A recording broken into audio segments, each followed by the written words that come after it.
segundo libro de Samuel, capítulo 18, y vimos al final el versículo 5 que dice, y el rey mandó a Joab, a Abisaí y a Itaí, diciendo, tratad benignamente por amor de mí al joven Absalón. Y termina el texto diciendo que todo el pueblo oyó cuando dio el rey orden acerca de Absalón a todos los capitanes. Y concluíamos pensando pues que como padre, David pensaba sobre todo en su hijo. Era una guerra bastante diferente, no de nación contra nación, como suele suceder. Aquí era el mismo pueblo israelita, el que se había fragmentado, el que se había dividido en dos bandos, los que eran fieles a David y los que seguían a Absalón. Por lo tanto, he allí la diferencia, que era hijo contra padre y no padre contra hijo. Esto es interesante que podamos considerarlo, ¿verdad? Porque en nuestra vida práctica muchas veces nos pasa lo mismo. Tenemos la experiencia de repente de que alguien está molesto con nosotros y nosotros ni siquiera nos damos cuenta. Y tratan de hacernos daño y nosotros no sabemos por qué. Así que David pide a sus generales, a sus capitanes, para que traten a su hijo de manera moderada, de manera suave, porque él estaba consciente de que aunque su hijo era un hijo rebelde, podía ser perdonado. Así que el versículo 6 nos dice, salió pues el pueblo al campo contra Israel y se libró la batalla en el bosque de Efraín. No fue en una llanura, no fue de un cerro a otro cerro. Dice que fue en un bosque. Ahora el versículo 7, y allí cayó el pueblo de Israel delante de los siervos de David. Y se hizo allí en aquel día una gran matanza de 20,000 hombres. Qué tremendo.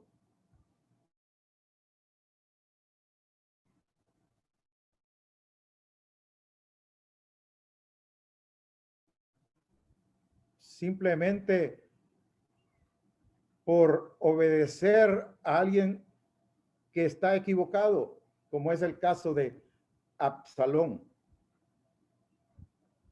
Luego el versículo 8 dice, y la batalla se extendió por todo el país, y fueron más los que destruyó el bosque aquel día que los que destruyó la espada.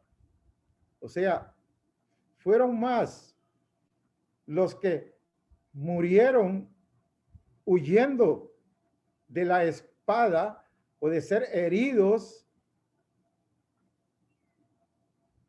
por la espada de su contrincante, por decirlo así, del otro bando, ya que no hay duda, en el bosque muy espeso, tropezaban, caían, se iban, no hay duda, en algunas hondonadas, y por eso dice el texto que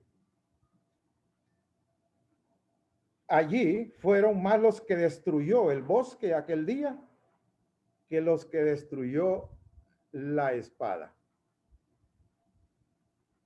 Cosa sorprendente, ¿eh? Como lo hemos dicho, a causa de la densidad de los árboles y lo escabroso del terreno, la persecución a través del bosque resultó en más muertes que el combate mismo.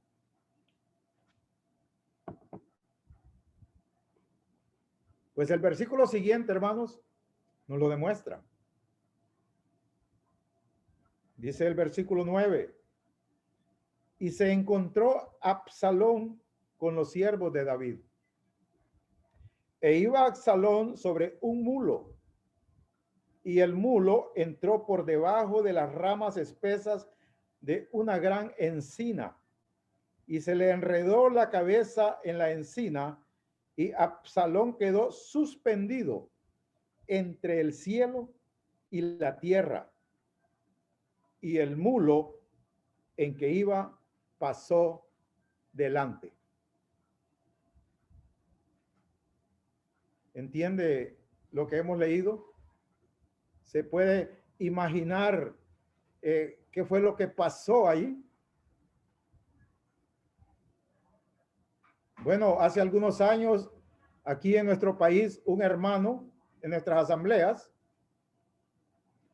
iba en una motocicleta y no se fijó que había un cable tendido de lado a lado. Y entonces él pegó aquí, con su cuello en el cable. Así que él se quedó y la moto siguió. Pero él cayó muerto.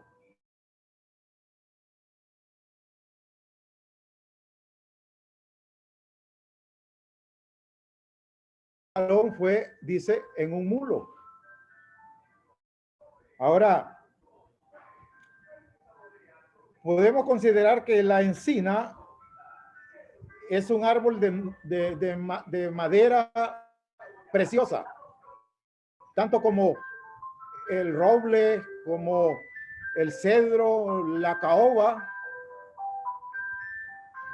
Este árbol alcanza, hermanos, unos 15 a 20 metros de altura, con abundante follaje, y es muy común en Israel. Ahora, hay algunos pensamientos, por lo menos dos. ¿Cómo fue que sucedió la muerte de Absalón? Bueno, algunos piensan que es posible que el cuello de Absalón quedó atrapado en una horquilla. Nosotros le llamamos aquí horqueta, ¿ya? Y quedó ahí atrapado. Pero hay quienes piensan que fue que quedó atrapado por el cabello en un enredo de gruesas ramas. Bueno, cuando nosotros leemos allí en el capítulo 14 y el versículo 26, entonces nos damos cuenta que el segundo pensamiento tiene más fuerza, pues nos enseña cuán abundante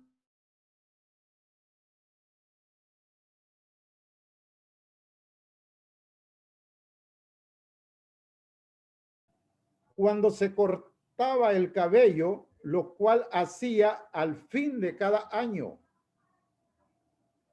pues le causaba molestia y por eso se lo cortaba. Pesaba el cabello de su cabeza 200 ciclos del peso real. O sea, Absalón siempre usaba su pelo muy, muy largo. Y porque era tan, es que al final del año de cortárselo. Habla ahí de un peso real. Y esto es aproximadamente 20 libras. No sé ustedes qué peso usan ahí, si la libra o el kilo, pero es fácil traducirlo de 2.2 el kilo, entonces tenemos 9 kilos de peso. Eso pesaba la cabellera de Absalón.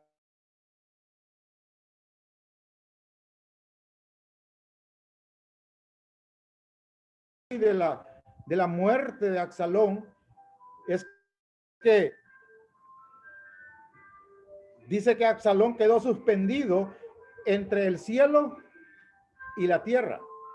Y esto me hace recordar a mí de otro hombre que murió en las mismas circunstancias,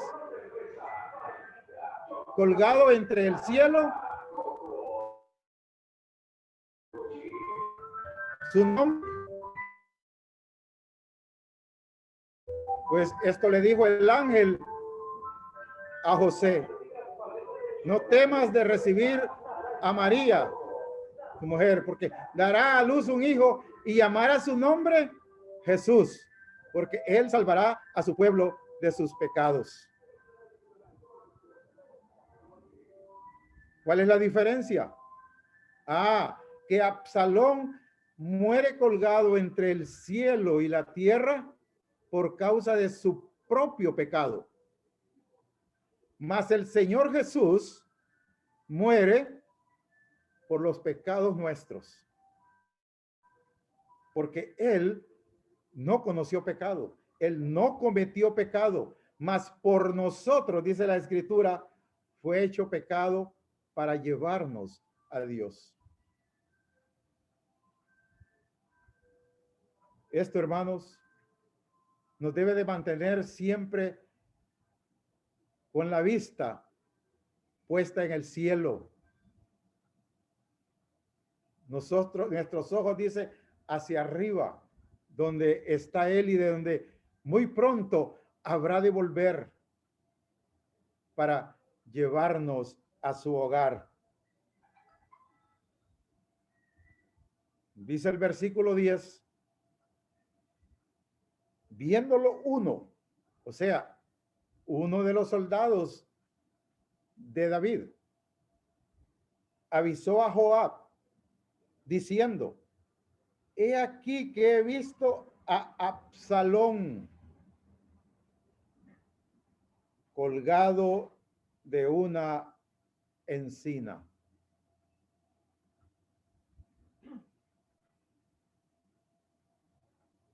Yo hago un silencio porque me parece a mí que este hombre, mandato del rey. ¿Qué es lo que había dicho el rey? Tratad benignamente por amor a mí al joven Absalón. ¿Qué es lo que tenía que haber hecho este soldado? Bajarlo de donde estaba. Podía tomarlo como un prisionero de guerra, pero no dejarlo allí a la merced de sus enemigos, entre paréntesis, porque como dijimos al principio, el bando de David estaba cumpliendo nada más las órdenes de la defensa propia, ya que Absalón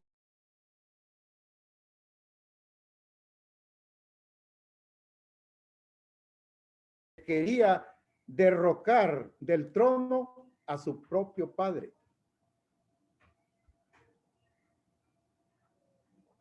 Pero este soldado, en vez de ayudar a Absalón, se fue a reportarlo ¿con quién? Con el capitán Joab. Yo no sé en el medio de ustedes si no pasa lo mismo. Pero aquí en nuestro medio muchas veces sucede eso. Que se ve a un hermano en dificultades. Y no me refiero económicas, de salud, sino en riesgo de fracasar en su vida espiritual.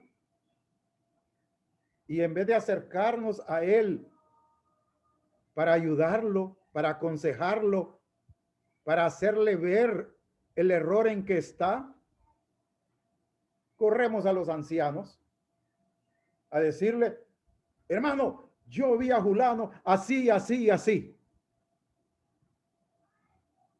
Y aquí, hermanos, eso ha causado un daño terrible. Terrible. Yo recuerdo a una hermana, esto como un ejemplo. Salió un refresco muy sabroso, pero su envase era similar al envase de la cerveza. Y entonces ella acostumbraba a ir a tomarse un refresco de esos bien heladito. Alguien pasó, la vio con el refresco empinándoselo y fue a correr para decirle a los ancianos, miré a Julana tomándose una cerveza. Y aquí en Honduras, tomarse una cerveza es pecado. Y hago énfasis al decir aquí en Honduras, porque he estado en países, en las asambleas, donde no es pecado. Pero algo otras cosas que nosotros las practicamos como normales, para ellos son pecado. ¿Qué es eso? Cultura, costumbres. Esta hermana, cuando llegó el domingo para participar de la cena, con una conciencia limpia, los ancianos están esperándola para decirle, no, usted no puede tomar la cena. Quédese ahí atrás, que cuando termine la reunión vamos a hablar con usted por qué no le dejamos participar. Y así fue. Cuando terminó, no, es que nos reportaron que usted estaba tomándose una cerveza en tal y tal parte. ¿Qué pasó con esa hermana? No volvió a la congregación. Se molestó de tal manera.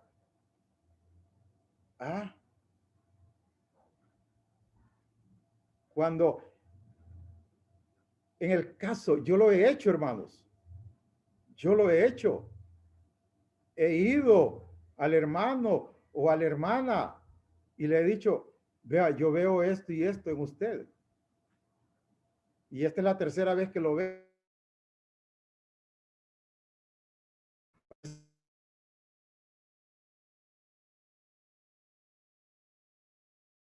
Hermano, tiene razón. Gracias, hermano.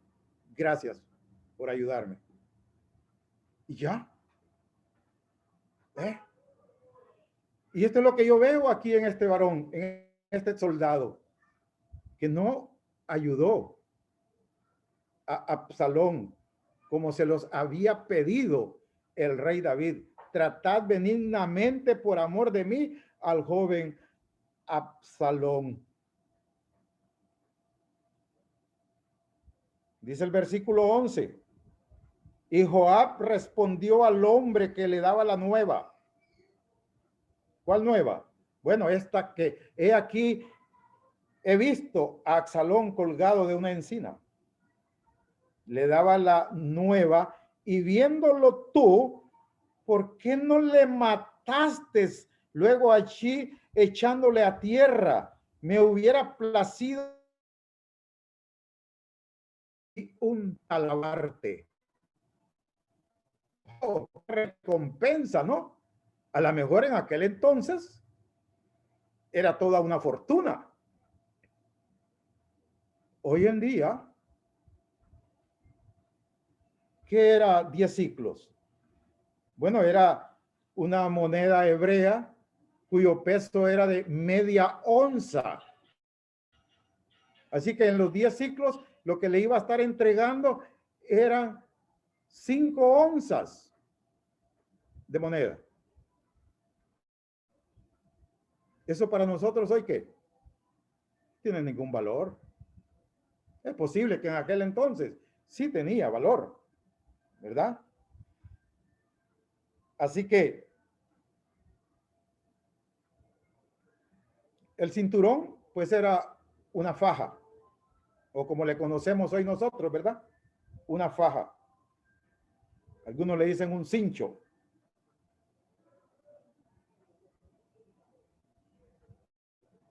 Aquí encuentro la otra parte.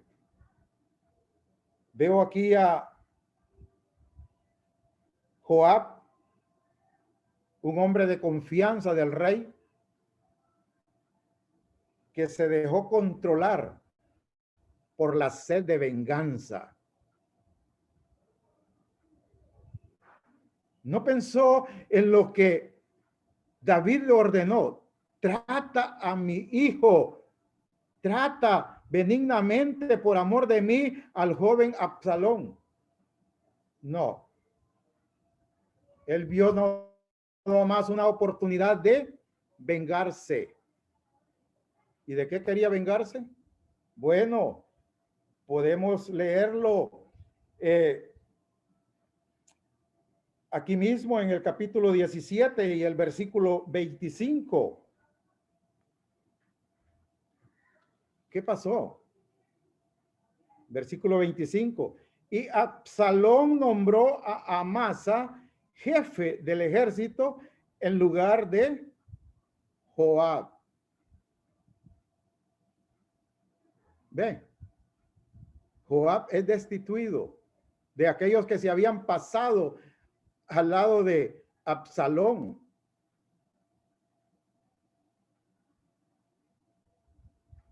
Dice que Amasa era hijo de un varón de Israel llamado Itra, el cual se había llegado a Abigail, hija de Naas, hermana de Sarbia, madre de Joab. Sí que de paso estaba más molesto porque, como dicen, para que la cuña apriete, tiene que ser del mismo palo. Un familiar es el que ocupa su lugar. Y él ve aquí la oportunidad para vengarse. Pero ¿qué pasó? El versículo 12, el hombre dijo a Joab, aunque me pesaras 1000 ciclos de plata. Ah, oiga, ya aquí ya estamos hablando de 500 onzas, equivalente a 31.25 libras, o sea, 14 kilos. ¿Ah? Pero ni aún con eso yo lo haría, dijo este soldado. No extendería yo mi mano contra el hijo del rey, porque nosotros oímos cuando el rey mandó, o el rey y Abisai, y mirad que ninguno toque al joven Absalón. ¿Es cierto eso? No.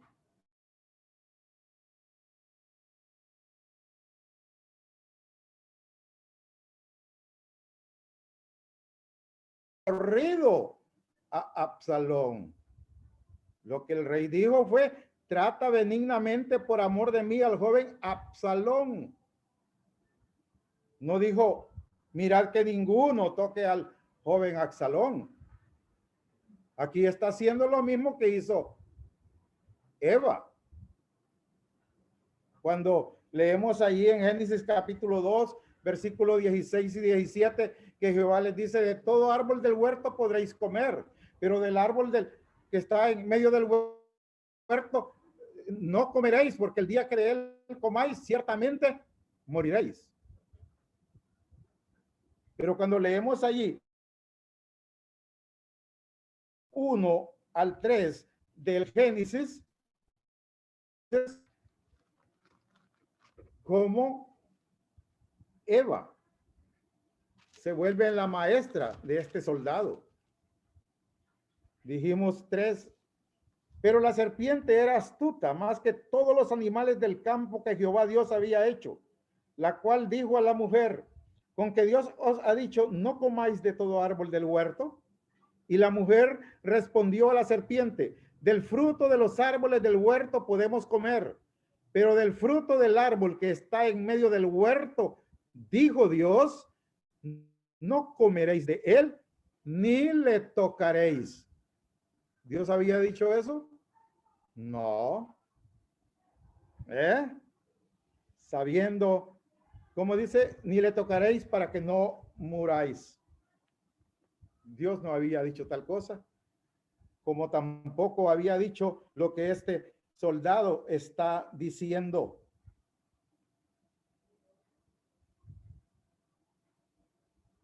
¿Cuántas veces nosotros caemos en ese error que muchas veces se convierte en pecado?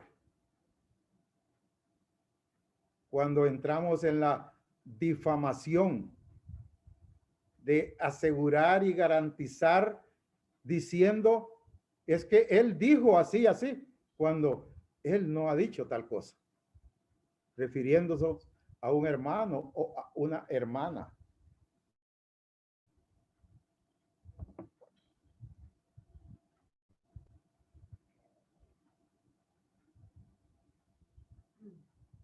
Y luego dice este soldado en el versículo 13, por otra parte, habría yo hecho traición contra mi vida, pues que al rey nada se le esconde y tú mismo estarías en contra. No hay duda. No hay duda que sí. Porque así somos los humanos. Si yo soy el que tengo la idea y si yo soy el que inicio la labor, pues va bien. Pero para otro que no fue el de la idea, ni inició la labor, ni está involucrado en la labor, lo que aquel está haciendo está malo. Así de sencillo. ¿Por qué? Porque somos seres egoístas. Y lastimosamente, aun cuando tenemos una nueva naturaleza,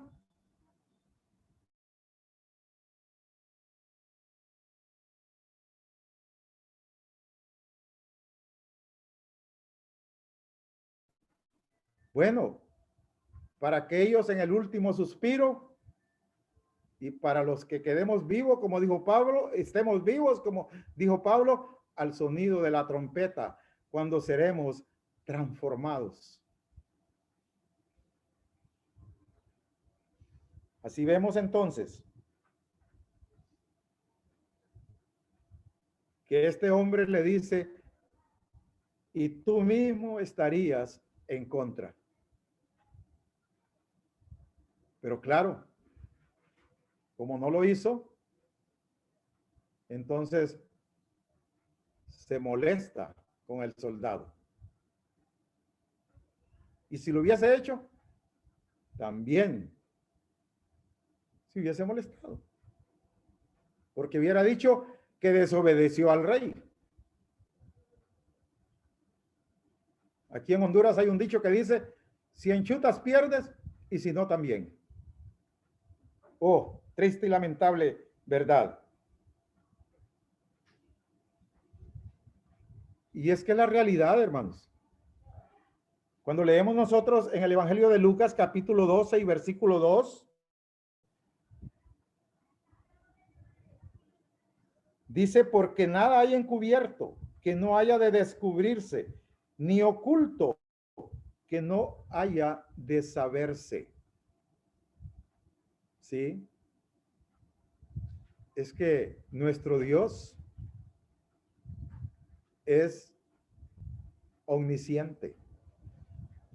Él todo lo sabe y de él nadie se puede esconder. Y la escritura nos lo advierte, porque nada hay encubierto que no haya de descubrirse, ni oculto que no haya de saberse. El versículo 14, vemos la reacción de Joab. No malgastaré mi tiempo contigo, le dijo al soldado. Y tomando 3 dardos en su mano, los clavó en el corazón de Absalón, quien estaba aún vivo en medio de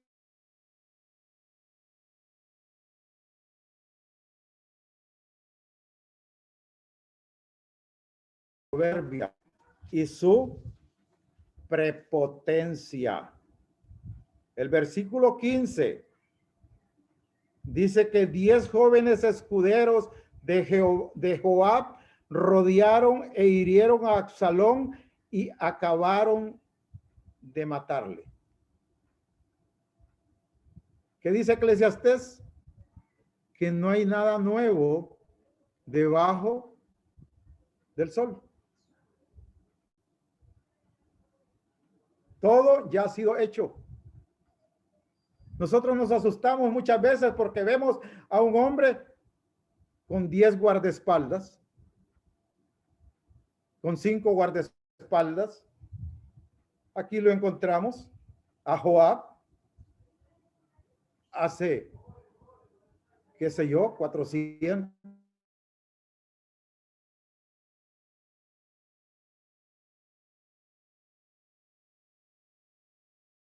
En nuestro lenguaje son guardaespaldas. Y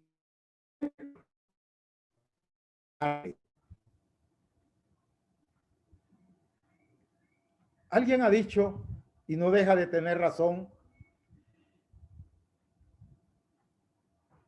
que la iglesia es el único ejército donde al que cae herido se le da el tiro de gracia. Yo no sé si esto es una realidad en Bolivia. En Honduras sí.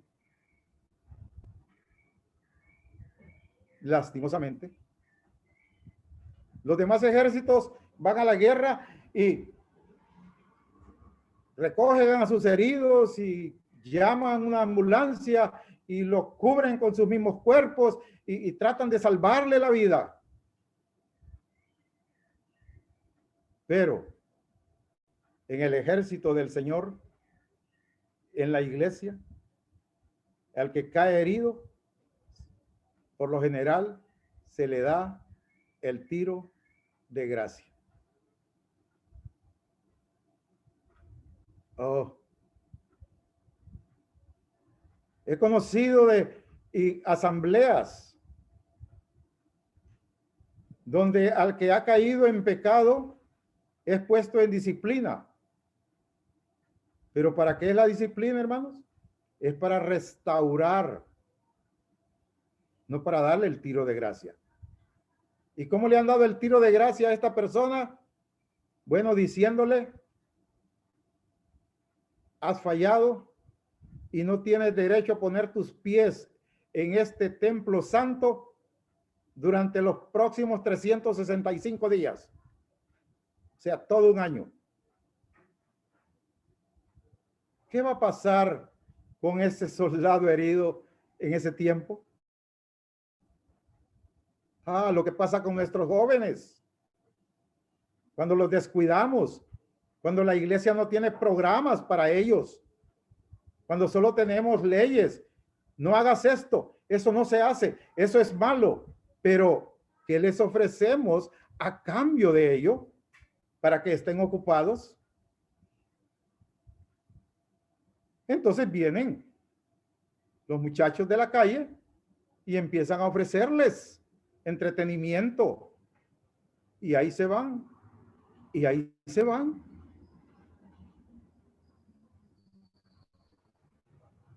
Yo no sé si en Bolivia, en nuestras asambleas, el fútbol practicado entre los hermanos entre los jóvenes se considera un pecado, no lo sé. Aquí en Honduras, en los años 50, años 60, sí, era un pecado. Hoy no. Hoy en los campamentos, cada campamento tiene su campo de fútbol para que los mismos campistas jueguen. ¿Por qué les cuento esto? Porque, como les dije, uno de mis hijos es varón. Y nosotros aquí donde vivimos estamos a solo 200 metros del campo de fútbol. Y aquí los jóvenes cristianos o no cristianos, su pasión es el fútbol. Así que por ende mi hijo quería jugar fútbol. Pero yo dejaba todo lo que tenía que hacer, lo montaba en la motocicleta y me lo llevaba al campamento que nos queda a 6 kilómetros de aquí. En vez de 200 metros, 6 kilómetros de aquí.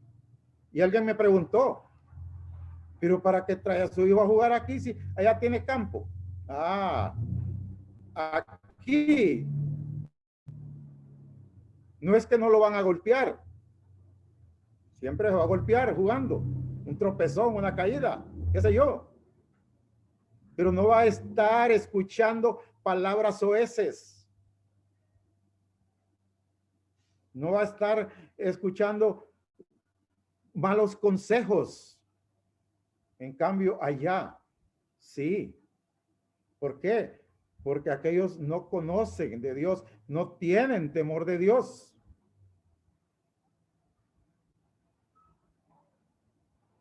Entonces, lógico, como padre, yo tenía que decirle, no, hijo, ahí no va a ir. Ah, entonces, a dejarlo en la casa haciendo qué? No, tiene que botar esa energía. Móntese, vámonos al campamento, donde van todos los jóvenes a jugar.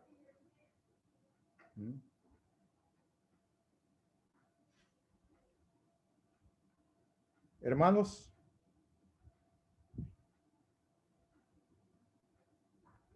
¿qué es lo que nos dice Gálatas capítulo 6, versículo 1?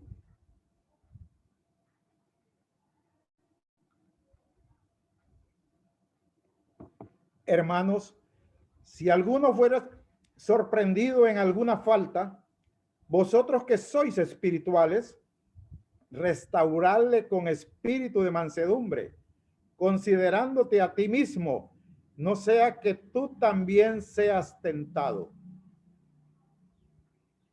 Ve, aquí está el consejo, que muchas veces tratamos de ignorarlo. Y lo que ponemos es el dedo acusador, olvidándonos que hay 3 que nos señalan a nosotros.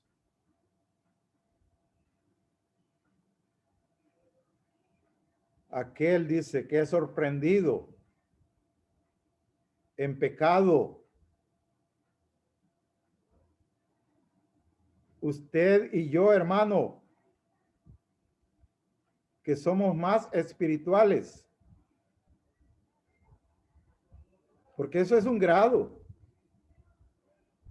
como el mismo fruto, para que deis fruto, más fruto y mucho fruto. Ese es el resultado de una entrega, de una pasión con el Señor. Así que restaurar, le dice, con espíritu de mansedumbre, considerándote a ti mismo, no sea que tú también caigas en el mismo pecado. Ah, no, yo no. Ah, perdone. No sabía que usted estaba vacunado. No, esa vacuna no existe. Todos estamos expuestos. Nadie está exento. Y no importa la edad, tanto física como en el Señor. Dice que Satanás anda como león rugiente alrededor nuestro, buscando a quién devorar. No solo al joven, no solo a la señorita, también a los de mayor edad, a los que ya pintamos canas. Si le damos chance, nos va a desbaratar. Por eso es necesario que podamos vivir cada día siendo tomados por la mano del Señor. No nosotros tomados de la mano de Dios. No, eso no se lo recomiendo a nadie. ¿Por qué? Porque igual soy propenso a caer. ¿No se ha fijado usted cuando el niño va por la calle tomado del dedo de su padre o de su abuelo o cualquier otra persona mayor y tropieza? ¿Qué pasa? Se cae. Pero cuando es el adulto el que lleva tomado al niño del dedo, lo lleva sujeto, cuando el niño tropieza, pasa las de el que está pescando, que cuando siente el jalón, es que está picando el pez, y entonces le da la cuerda, ¿no? Para poderlo cazar. Entonces lo mismo pasa. Cuando el niño tropieza, el que lo lleva siente, y entonces aprieta más fuerte y no cae. He visto a muchos niños que más bien quedan guindados a veces, pero no cayó. Así nosotros debemos permitir que sea la mano del Señor la que nos tome cada día, pues Él ha dicho y su promesa es real y verdadera: de mi mano nadie os puede arrebatar. Confiemos en Él, hermanos, hermanas. Dice el versículo 16 que Joab tocó la trompeta. Bueno, esto ya lo había hecho, porque en la guerra hay que tocar la trompeta para el inicio de la guerra, pero también para el final de la misma. Y aquí Joab lo está tocando para el final, pues dice que el pueblo se volvió de seguir a Israel porque Joab detuvo al pueblo. Versículo 17. Tomando después a Absalón, le echaron en un gran hoyo en el bosque y levantaron sobre él un montón muy grande de piedras. Y todo Israel huyó, cada uno a su tienda.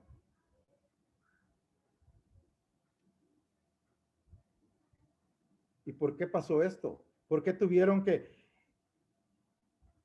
echarle un montón muy grande de piedras? Bueno, la respuesta la encontramos en Deuteronomio, capítulo 21, y los versículos 18 al 21. Dije Deuteronomio 21 y los versículos 18 al 21.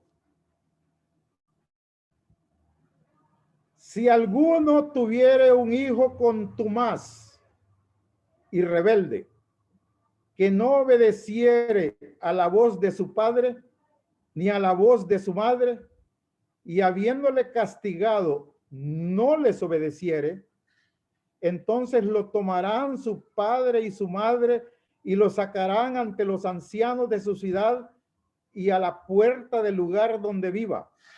Y dirán a los ancianos de la ciudad: este nuestro hijo es contumaz y rebelde, no obedece a nuestra voz, es glotón y borracho. Entonces todos los hombres de su ciudad lo apedrearán y morirá. Así quitarán el mal de en medio de ti, y todo Israel oirá y temerá. ¿Qué están haciendo aquí? Sino de manera simbólica, pues obedeciendo esta palabra. ¿Acaso Absalón no tenía esas calificaciones de rebelde, rebelándose aún contra su propio padre? Así es que es muerto y sobre él prácticamente las piedras que todo el pueblo debía de arrojar contra él para hacerle morir. Ah, qué bueno, ¿verdad? Que hoy nosotros estamos en el tiempo de la gracia, donde la misericordia de Dios es para con nosotros. Porque si no, ¿cómo lloraríamos? ¿Cómo nos lamentaríamos el tener que llevar a un hijo ante los ancianos de la ciudad, ante los líderes, ¿ah? Ante los gobernantes del pueblo, y terminar en esa condición? Y todo Israel huyó, cada uno a su tienda. Concluyo con el versículo 18. Y en vida, Absalón había tomado y erigido una columna, la cual está en el valle del rey, porque había dicho: yo no tengo hijo que conserve la memoria de mi nombre. Y llamó a aquella columna por su nombre. Y así se ha llamado columna de Absalón hasta hoy. Interesante ver que esto hasta el día de hoy se sigue practicando. No levantando una columna, sino preocupándose. Muchos se preocupan por sus cuerpos, qué se hará de ellos cuando mueran. Y programan, no, yo quiero que me entierren en tal parte, y que en mi velorio se haga esto y lo otro. Pero se olvidan de lo más importante y se despreocupan por su alma. Yo no sé, entre nosotros esta tarde noche, está uno que ha descuidado, y que si se le pregunta dónde pasará la eternidad si la muerte hoy te sorprende, ¿cuál sería su respuesta? Dice la Biblia que establecido está a los hombres que mueran una vez y después de esto el juicio. Pero amiga, amigo, niño, niña, joven, señorita, yo tengo una buena noticia para ti. Tú puedes escapar de ese juicio, porque ese juicio ya cayó sobre la persona de Jesucristo, allí en la cruenta cruz. La ira del Padre se derramó. Fíjate que las primeras 3 horas tristes y crueles, donde se burlaron, lo escupieron, lo apalearon, lo hirieron, ¿qué no hicieron con él? Tranquilo, ¿qué dijo al final? Padre, perdónalos porque no saben lo que hacen. Pero después de 3 horas, el padre corre una cortina para que nadie vea lo que va a hacer con su hijo. La tierra dice que se oscureció, tembló, las piedras se hendieron, porque la ira de Dios estaba sobre su hijo por causa de tu pecado y mi pecado. Y allí sí, Él exclama, Dios mío, ¿por qué me has desamparado? No hubo una respuesta, pero con claridad y con la autoridad de la palabra sabemos que esto sucedió para ampararnos a nosotros, que estábamos desamparados, camino a la eterna condenación. Amigo, amiga, esta tarde, noche, tú puedes tener un encuentro personal con Jesús. Tú puedes invitarle allí en la intimidad, a solas con Él.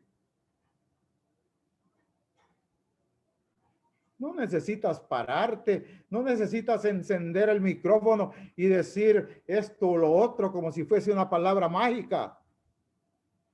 O levantar la mano. No, no, no. Es tú con Él.